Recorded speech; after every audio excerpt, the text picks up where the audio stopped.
اللہ تعالیٰ نے قرآن مجید میں فرمایا یا ایھا الذین آمنوا لا ترفعوا اصواتکم فوق صوت النبی، اے ایمان والو اپنی آوازیں میرے نبی کی آواز سے اونچی نہ کرنا۔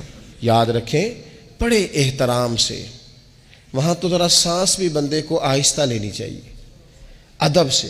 وہاں بھی اونچے اونچے ٹیلی فون، یہ اب میں لائیو چل رہے ہیں لائیو، اور ایسے ایسے بندے لائیو چلا رہے ہیں جن کے بارے میں خیال آتے ہیں کہ یار آپ مہربانی کریں موبائل چلانے کی بجائے تسبیح چلائیں، آپ موبائل چلانے کی بجائے زبان چلائیں، درود پاک پڑھیں۔ کہتے ہیں یہ اب میں اتر گیا ہوں، یہ اب میں پہنچ گیا ہوں، یہ اب میں کھڑا ہو گیا ہوں، یہ دیکھو اب یہ سامنے بیت اللہ شریف نظر آ رہا ہے، یہ اب دیکھو حجر اسود کی زیارت کر لو۔ بھائی چھوڑ دے، تو اللہ کی بارگاہ میں تو حاضر ہے، تو غور تو کر، تو کہاں کھڑا ہے؟ اور پھر حضور کے روضہ انور پر تو فون ملائے گا، تو باتیں سنائے گا، تو کہانیاں سنائے گا۔ کیا خوبصورت کسی شاعر نے کہا تھا، اس نے کہا تھا زائر کوے جنا آہستہ چل۔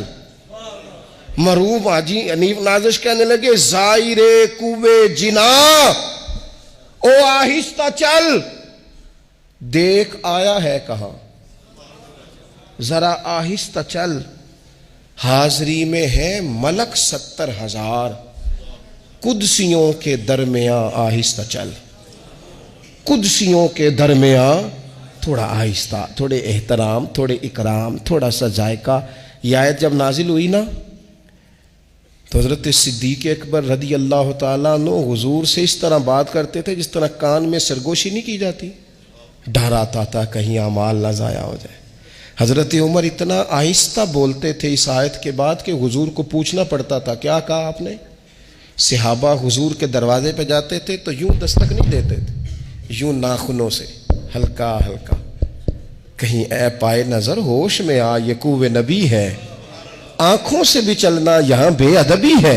حضرت عمر بن عاص رضی اللہ تعالیٰ عنہ جلیل القدر صحابی ہے۔ ابن شماسہ کہتے ہیں ان کے انتقال کے وقت میں ان کے پاس گیا تو میں نے ان سے قبول اسلام کی کیفیت پوچھی، تو وہ کیفیت بتا رہے تھے، تو بتاتے بتاتے کہنے لگے مجھ سے حضور کا حلیہ نہ پوچھنا، اس لیے کہ میری آنکھوں نے کبھی اتنی جرت نہیں کی کہ میں نظر بھر کے حضور کے چہرے کی زیارت کر لوں۔